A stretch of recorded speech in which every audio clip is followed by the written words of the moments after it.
Bonjour, bienvenue à votre émission La Victoire de l'amour. J'espère que vous allez bien cette belle journée du mois d'août. Aujourd'hui, je rencontre avec beaucoup de joie Marie-Christine Martel. Elle est fondatrice des restaurants Thai Zone. Mais vous allez voir qu'après, des épreuves l'attendaient. Mais ce que je trouve beau, c'est qu'elle s'en est sortie totalement et maintenant, elle peut aider des gens autour d'elle. En chanson, Jannick Fournier qui nous fera une très, très belle chanson. L'homélie avec le Père Gauthier et la chronique hebdomadaire de notre amie Christine Michaud. Bienvenue à votre émission La Victoire de l'amour.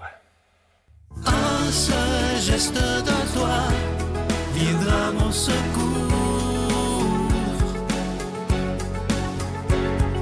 Viens semer dans mon âme le grain de l'amour. Je traverse un désert et je meurs de soif.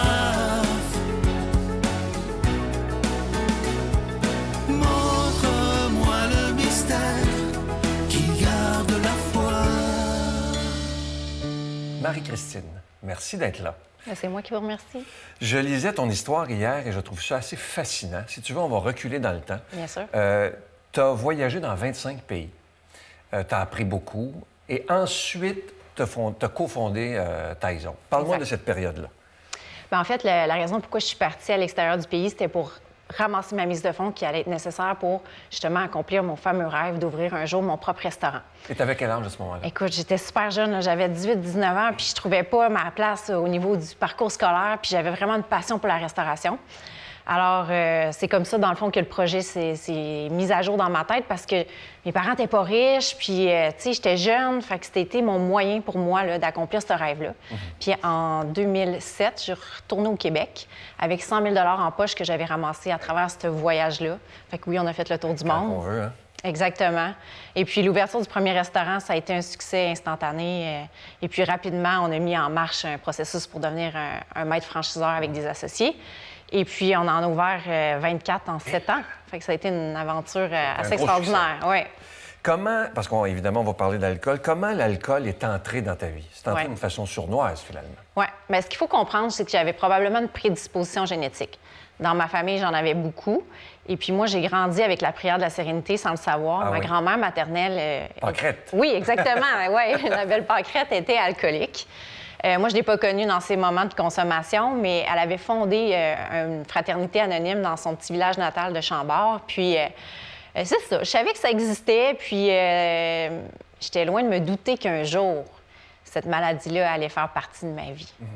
Il faut comprendre aussi que ma grand-mère était très impliquée, puis elle est décédée suite à un AVC qui a pris quelques jours, là, dans le fond, à y enlever la vie, mais en faisant un partage dans un groupe de soutien. Ah, oui. Fait que souvent, là, j'ai l'impression que moi, je continue son travail. Puis, dans le fond, l'alcool, comment il est venu? C'est que le milieu de la restauration, c'est super festif. Les 5 à 7, c'est toujours présent. Et l'alcoolisme, c'est comme une petite maladie qu'on a en l'intérieur de nous autres. Puis à toutes les fois qu'on prend une gorgée d'alcool, cette maladie-là, elle va prendre de l'ampleur, à notre insu. Parce qu'avec les connaissances que j'ai aujourd'hui, je suis capable de protéger ma fille qui a probablement le même gène que moi, mais qu'à cette époque-là, j'ignorais. Fait qu'à travers le temps, j'ai nourri ce petit monstre-là, on va l'appeler un petit monstre, puis qui a pris de l'ampleur jusqu'à vraiment le jour où ça a été un problème. Tu sais, à un moment de ma vie, j'ai vendu mon entreprise, qu'il faut comprendre. On a eu, dans le fond, notre compétiteur, le groupe MTY, qui nous a fait une offre qu'on n'a pas pu refuser, puis on a vendu l'entreprise. Okay. Et à ce moment-là, je me sépare aussi du conjoint avec qui j'ai fait cette grande aventure-là, qui a duré... j'ai été 12 ans avec cette personne-là. Fait qu'en même temps, je vivais 2 deuils. Le deuil de ce couple-là et le deuil de cette entreprise-là. Et je me rappelle à ce moment-là que j'ai fait vraiment une coupure avec mon cœur. C'est comme si j'avais décidé de le mettre dans une petite boîte, puis de le mettre à côté, puis de me dire « Plus jamais personne ne va faire mal à mon cœur. Je me rappelle aussi que j'ai utilisé l'alcool pour geler ce moment de ma vie-là. Et là, c'est passé à peu près peut-être 4 années avant que je rencontre le père de ma fille. Et je dis souvent que la vie, c'est un miroir. Ça veut dire qu'à ce moment-là de ma vie, où ce que j'ai fermé mon cœur, puis qu'à quelque part, je ne m'aimais plus, et là, le père de ma fille est rentré dans ma vie, puis je rentre dans cette relation-là. Rapidement, je tombe enceinte de ma cocotte. Mia, hein? Exactement. Et tout déboule rapidement où, suite à l'accouchement, là, ça a déclenché la maladie un peu. Ah oui. Dans le fond, j'ai fait un postpartum, une dépression postpartum, épuisement Et lui, savais-tu que tu avais des professionnel. problèmes d'alcool? Bien, je pense que... Non, on le savait pas ni un ni l'autre, OK. là, mais c'est vraiment là, suite à mon... Pendant ma grossesse, j'ai pas consommé, en allaitant non plus, mais tu sais, quand tout a explosé, là, ça a été très, très rapide, très fulgurant. Une descente aux enfers, là, très, très rapide. Puis bref, ben, tu sais, ça n'a pas duré longtemps que la petite cocotte avait 18 mois puis qu'on s'est séparés. Mais moi, ce qu'il faut comprendre, c'est que le petit diable à l'intérieur de moi, là, tu sais, on dit que c'est une maladie qui est irréversible, qui est progressive puis qui est mortelle. Ouais. Tu sais, ça, c'est... On dit la prison, la folie ou la morgue, là, c'est vraiment vrai parce que à ce moment-là, là, à partir de ce jour-là, j'ai commencé à avoir des comportements de consommation le soir, mais tous les jours, le Seul. matin, le seul, des trucs qui... Est-ce que tu as pris le temps, je sais que tu es croyante, Ouais. de dire à Dieu, là, j'ai besoin d'aide, là? Oui. Ben, tu sais, bon, j'ai connu une première thérapie suite à cette séparation-là, puis où ce que je commençais à me dire, là, ça n'a pas de bon sens, puis beaucoup de pression familiale là, qui me disent... Tu sais, moi, j'avais beaucoup l'étiquette de la superwoman. Ben oui, ben oui. La fille là, qui est capable de Réussie. tout accomplir. Puis ça a été pour moi probablement la chose qui m'a retardé ma sortie de cet enfer-là parce que je me disais, mais avec la force que j'ai, puis tout le courage que je peux avoir, comment ça, je suis pas capable de me sortir de là?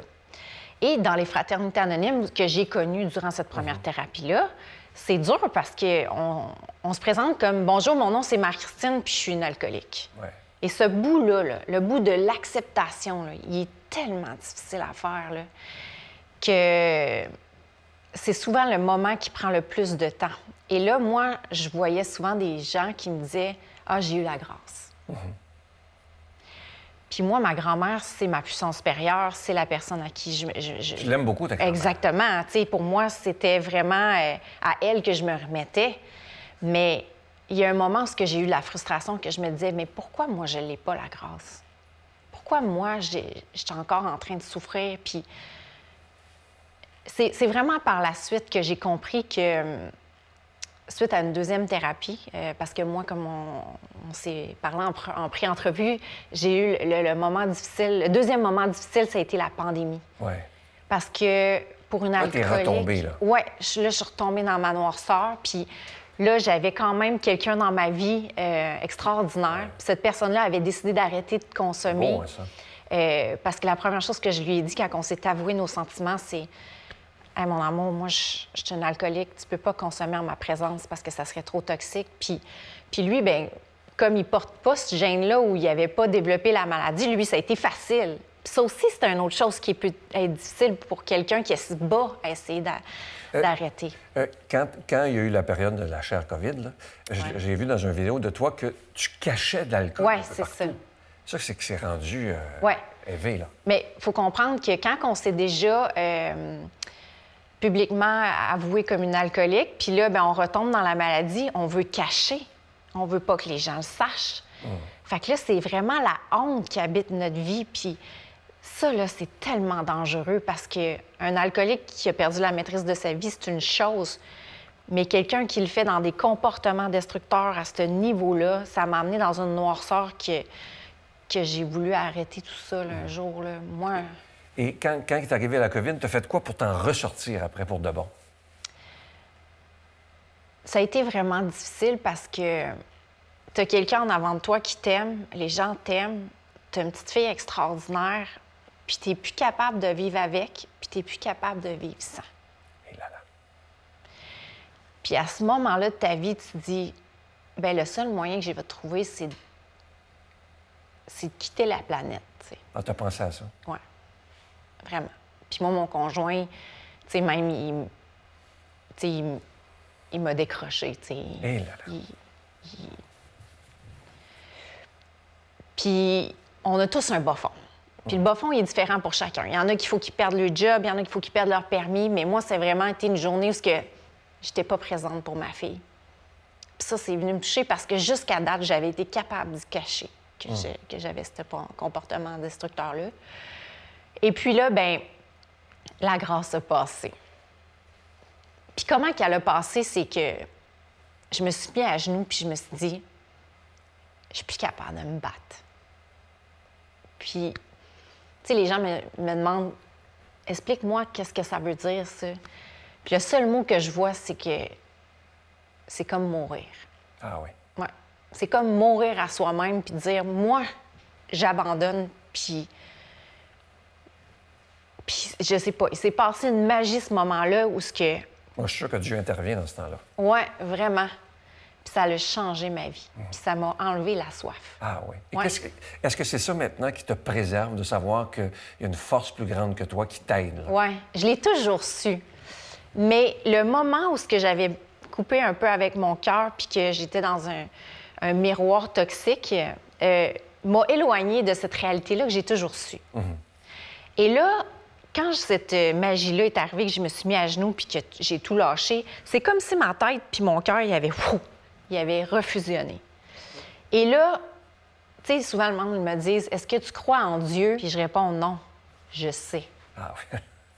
Je sais. » C'est très beau, hein? Je sais. Oui, je sais. Je n'ai pas de doute. Ouais. Tu C'est sais. magnifique, hein? Puis c'est le fun parce que mon conjoint n'était pas tant spirituel que ça. Puis à travers ce cheminement-là que moi j'ai fait, je l'ai comme emmené dans mon univers. Puis maintenant, on le fait à deux, puis on est vraiment là sur la même note de musique maintenant. Puis c'est ce qui fait notre magie. Et tu sais, moi, à travers tout ça, là, avec du recul, je vois que j'avais une mission. Puis pourquoi la Power Woman, la Fierce Woman, qui n'était pas capable de s'en sortir, en est arrivée là, c'est que j'avais quand même la Power Woman qui aujourd'hui peut aider d'autres gens Oui, avec exactement. Tu dis quelque chose, il ne nous reste pas beaucoup de temps, qui m'a beaucoup touché. Tu dis, je n'ai pas à me pardonner ou à demander pardon. Non. Je suis malade. ça. Oui, exact. C'est la première fois que j'entendais ça. Ouais. Il y a beaucoup de gens qui disent, ah, ben il faut que je demande pardon, blablabla. Mais c'est vrai, c'est une maladie. Oui, exact. Comme tu dis, à un moment donné, on ne demande pas pardon parce qu'on a le cancer. Exact. Oui, vraiment. Bien, c'est une maladie qui est reconnue par le DSM-5 Ouais. en passant. Puis oui, c'est vrai qu'on m'a demandé... Bien, j'ai appris à pardonner des gens qui m'ont blessée. Je connais le pouvoir. Le pouvoir du pardon. Oui, du pardon, vraiment. Mais me pardonner à moi quand j'ai rien fait de mal, je trouvais ça un peu... Au contraire, j'ai appris, au lieu de pardonner, c'est accueillir. C'est le mot qui fait le plus de sens pour moi. Puis, Ouais. tu sais, je trouve que autant qu'avec soi-même ou que quelqu'un qui a cette maladie-là, la plus belle chose qu'on peut apprendre à faire, c'est l'accueil. En tout cas, je peux te dire une chose, je t'écouterai très longtemps. Tu es rempli d'espérance et j'espère vraiment te revoir. Je suis très sincère. Il y a Avec des gens plaisir. comme ça, moi, qui me marquent. Et j'invite les gens à lire ton livre. Vous allez voir, ça se lit comme un roman. Ça s'intitule, j'adore le titre, Ma vie parfaitement imparfaite. C'est aux éditions du Dauphin Blanc. Faites-vous un beau cadeau et je vous offre une très belle chanson interprétée par Jannick Fournier, L'hymne à l'amour.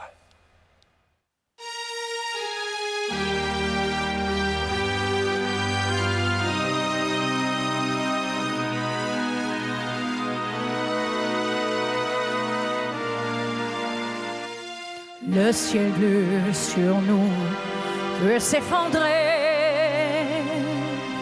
et la terre peut bien s'écrouler. Peu m'importe si tu m'aimes, je m'en fous du monde entier. Tant que l'amour inondera mes matins, tant que mon corps frémira sous tes mains, peu m'importe les problèmes, mon amour, puisque tu m'aimes.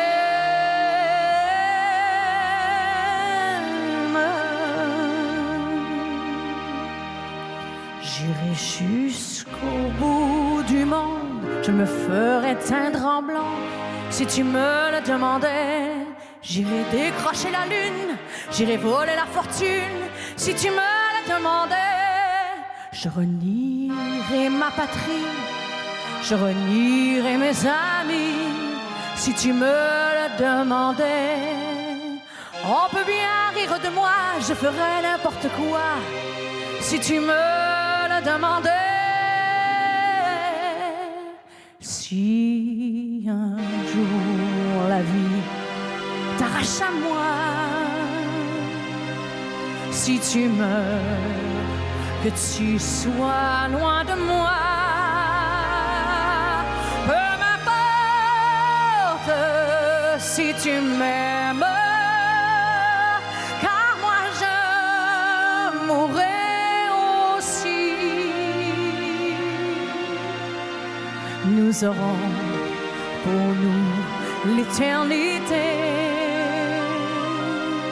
dans le bleu de toute l'immensité, dans le ciel, plus de problèmes. Mon amour, crois-tu qu'on s'aime?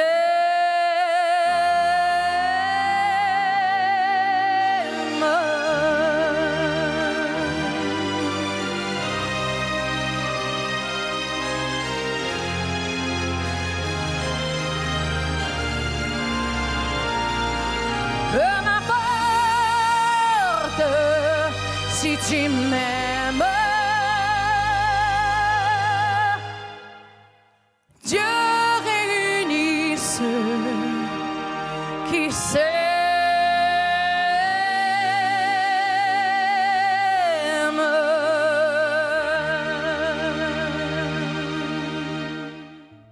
Notre Père qui es aux cieux, que ton nom soit sanctifié, que ton règne vienne, que ta volonté soit faite sur la terre comme au ciel. Donne-nous aujourd'hui notre pain de ce jour. Pardonne-nous nos offenses, comme nous pardonnons aussi à ceux qui nous ont offensés. Et ne nous laisse pas entrer en tentation, mais délivre-nous du mal, car c'est à toi qu'appartiennent le règne, la puissance et la gloire pour les siècles des siècles. Amen. Je continuerai à croire, même si tout le monde perd espoir. Je continuerai à aimer, même si les autres parlent de haine. Je continuerai à construire, même si les autres détruisent. Je continuerai à parler de paix, même au milieu d'une guerre. Je dessinerai des sourires sur des visages en larmes et je tendrai les bras à ceux qui se sentent épuisés. Oui, je continuerai à croire.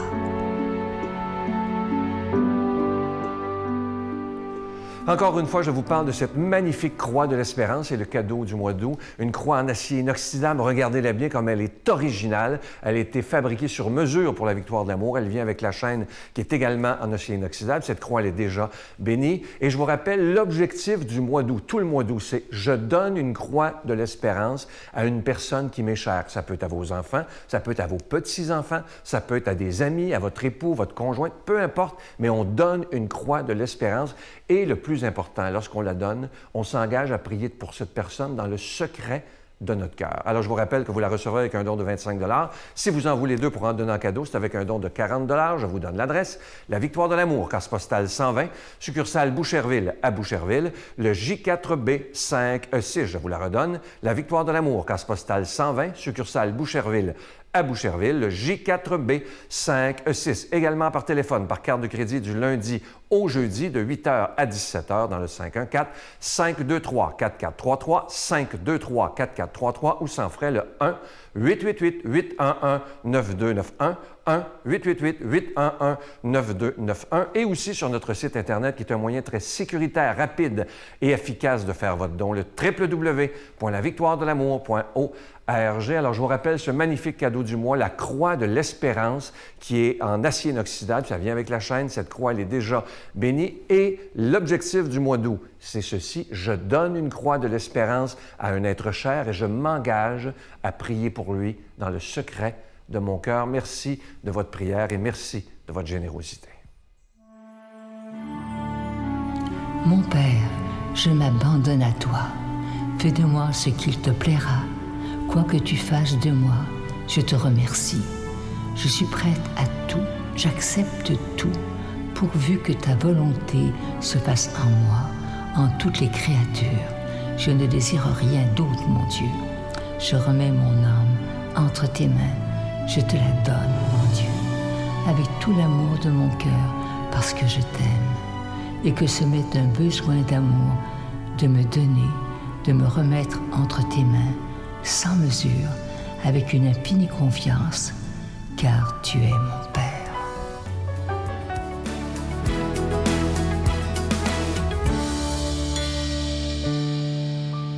Aujourd'hui, je vous parle de sens. Et pour mettre la table sur ce sujet-là, j'ai pensé vous raconter une histoire, celle de Charles Péguy, qui est un philosophe, écrivain français, qui un jour est parti en pèlerinage. Et là, il marche sur un chemin. Il croise d'abord un homme qui est accroupi par terre puis qui est en train de casser des pierres. Fait qu'il s'arrête puis il dit « Qu'est-ce que vous faites, vous, monsieur? » Puis il fait chaud, le soleil est accablant. Fait que le monsieur, il répond, il dit « C'est mon métier, je suis casseur de pierres. » Il dit « Ça doit être le pire métier qui existe. Vous voyez bien comment les conditions sont horribles. C'est extrêmement difficile ce que je fais. Mais qu'est-ce que vous voulez? C'est le seul métier que j'ai. » Alors, Péguy lui souhaite bonne chance, continue son chemin. Un peu plus tard, arrive un autre homme qui fait la même chose que le premier, sauf que lui, il est curieux. Il dit « Je vais quand même lui demander qu'est-ce qu'il fait. » Et il repose sa question. Le monsieur le regarde, il dit « Écoutez, il dit, je suis casseur de pierre, c'est mon métier. Il dit, c'est extrêmement difficile. Vous avez vu les conditions et tout ça, atmosphériques, qui s'en mêlent par moments. Mais il dit, c'est ce qui me permet de nourrir ma femme et mes enfants. Donc, c'est grandiose dans ce sens-là et je continue de le faire. » Péguy lui souhaite bonne chance aussi, poursuit son chemin, arrive à un troisième qui fait toujours la même chose et lui repose toujours la même question. Il dit « Qu'est-ce que vous faites, mon brave ami? » Le troisième se lève debout avec un grand sourire. Il dit « Moi, monsieur, je bâtis une cathédrale. » Les trois faisaient la même chose, dans les mêmes conditions. Mais il y a seulement le troisième qui, lui, savait vraiment pourquoi il faisait ça. Donc, c'était aussi difficile que les deux premiers, mais parce qu'il savait à quoi ça servait, pourquoi il le faisait, mais probablement que ça changeait sa façon de percevoir ce qu'il avait à faire. Pourquoi on fait ce qu'on fait dans la vie? Pourquoi vous écoutez cette émission, La victoire de l'amour? Qu'est-ce que ça vient chercher en vous? Qu'est-ce qui compte pour vous là-dedans? Qu'est-ce qui est important? Je trouve qu'on ne se pose pas assez cette question-là, ce qui fait que des fois, bien, on se retrouve à faire des choses pas pour les bonnes raisons. Puis il n'y a pas l'importance, c'est pas là. On ne sait pas pourquoi on est là, ou on est là pour les mauvaises raisons, comme je vous dis, pour plaire à quelqu'un, parce qu'on pense qu'on ne peut pas faire autrement. Donc, tranquillement, de se poser la question un peu plus souvent, des fois juste d'être quelque part et de dire pourquoi je suis ici actuellement? Pourquoi j'ai choisi de faire cette activité-là? Pourquoi je suis avec tel ami plutôt qu'avec tel autre? Je pense que plus on se pose la question, plus on y répond et plus ça donne du sens à notre vie. C'est la grâce que je vous souhaite.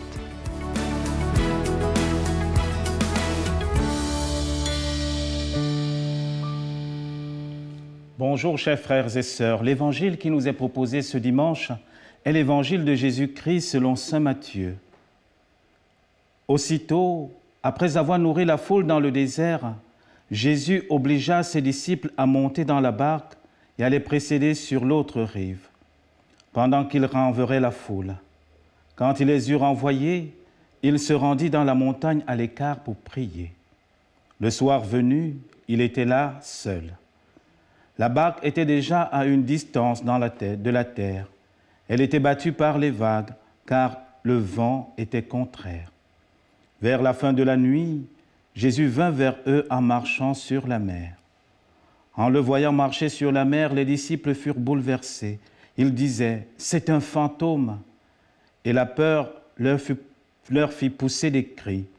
Mais aussitôt, Jésus leur parla « Confiance, c'est moi. N'ayez pas peur. » Pierre prit alors la parole. « Seigneur, si c'est bien toi, ordonne-moi de venir vers toi sur l'eau. » Jésus lui dit « Viens. » Pierre descendit de la barque et marcha sur les eaux pour aller vers Jésus.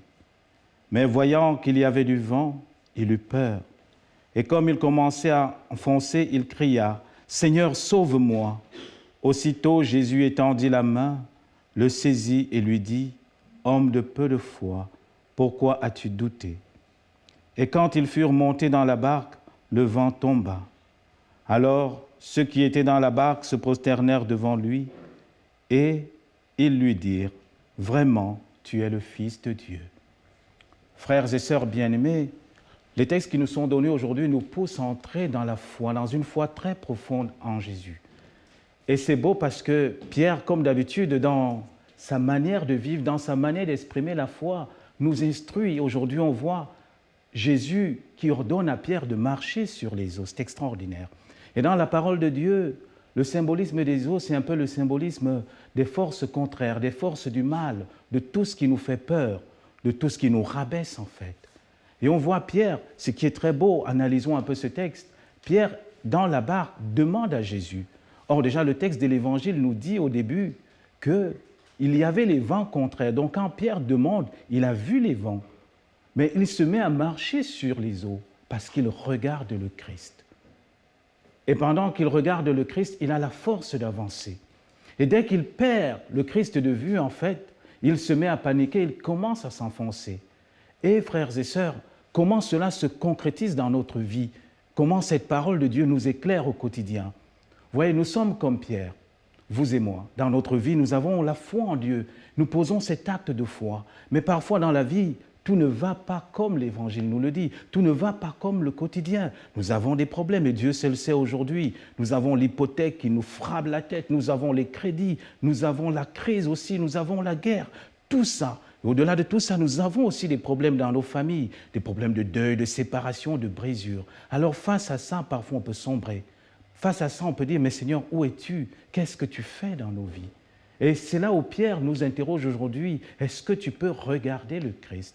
Et c'est là le mystère de notre vie. Ça ne veut pas dire que nous n'aurons pas de problème, non, frères et sœurs. Mais en regardant le Christ, nous aurons la certitude d'avancer au quotidien, de faire les pas à pas. Parce que c'est ça la grandeur de la vie chrétienne. La vie chrétienne, ce n'est pas de faire des grands bonds, frères et sœurs, non. Mais c'est de faire pas à pas au quotidien en regardant le Christ. Oui, nous aurons des vagues dans la vie. Et cela vaut aussi pour l'Église. L'Église, depuis 2000 ans, est ballottée de gauche à droite. On fait des crises à gauche, des crises à droite, mais on continue d'avancer. Chaque fois que nous ferons l'œuvre du Seigneur, nous aurons toujours des situations compliquées. J'aimerais vous dire, n'est-ce pas, à ceux qui sont avec moi derrière la caméra, partout à la victoire de l'amour et même derrière vos téléviseurs, ne soyez pas surpris d'avoir les problèmes. Dès que nous choisissons de faire le bien, les problèmes sont en face. Je ne savais pas qu'en pleine télévision, j'allais citer un pasteur protestant, mais Martin Luther King dit « Chaque fois qu'il y a une église pour le Seigneur, en face, le démon ouvre une chapelle ». Donc si vous faites l'œuvre de Dieu, vous aurez des problèmes dans votre vie, dès que vous choisissez le bien. Mais la grande victoire, c'est que ces problèmes n'ont pas le dernier mot. Ces problèmes n'ont pas le dernier mot et la fin finale. Et c'est pourquoi aujourd'hui, Pierre nous invite à regarder le Christ, à nous appuyer sur lui, à pouvoir saisir sa main pour avancer. Et au quotidien, qu'est-ce que cela veut dire, frères et sœurs? Dans notre vie, n'ayons pas peur de présenter au Christ ce qui nous dépasse. Nos problèmes de famille, nos problèmes de couple, nos problèmes de santé. Dans les différents organismes que nous vivons, oser dire, Seigneur, voilà les persécutions qui arrivent, sois avec nous dans ce combat. Et c'est cela, en fait, aujourd'hui que les textes nous invitent à poser cet acte de foi. Oui, nous serons brisés. Oui, nous aurons des difficultés, parfois même trahis par ceux que nous aimons. Mais au-delà de tout, le Christ est vainqueur. Et c'est lui qui est vainqueur en nous. Alors demandons-lui cette grâce aujourd'hui, frères et sœurs, en cette journée de dimanche, mais aussi en toute la semaine, qu'il vienne prendre place dans nos combats, qu'il vienne nous saisir la main pour que vous et moi, nous puissions avancer sur les eaux, que vous et moi, nous puissions être victorieux jour après jour de l'amour du Seigneur. Et que le Seigneur, lui qui nous aime tant, vous bénisse, vous protège et vous garde. Le Père, le Fils et le Saint-Esprit. Amen. Je vous salue Marie, pleine de grâce. Le Seigneur est avec vous. Vous êtes bénie entre toutes les femmes, et Jésus, le fruit de vos entrailles, est béni. Sainte Marie, Mère de Dieu, priez pour nous pécheurs, maintenant et à l'heure de notre mort. Amen.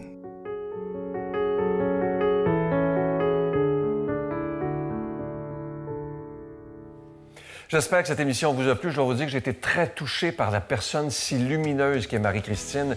Et ça nous prouve encore une fois que peu importe les épreuves qu'on vit, peu importe les difficultés qu'on a dans notre vie, même si parfois on est au fond du baril, il n'est jamais trop tard. On a, un peu comme Marie-Christine le disait, se mettre à genoux et dire « j'ai besoin de toi ». Et je suis convaincu qu'on peut tous se sortir de n'importe quelle épreuve et difficulté si on décide d'avoir l'humilité de dire à Dieu « là, j'en peux plus ». J'ai besoin d'aide. À la semaine prochaine. Bye!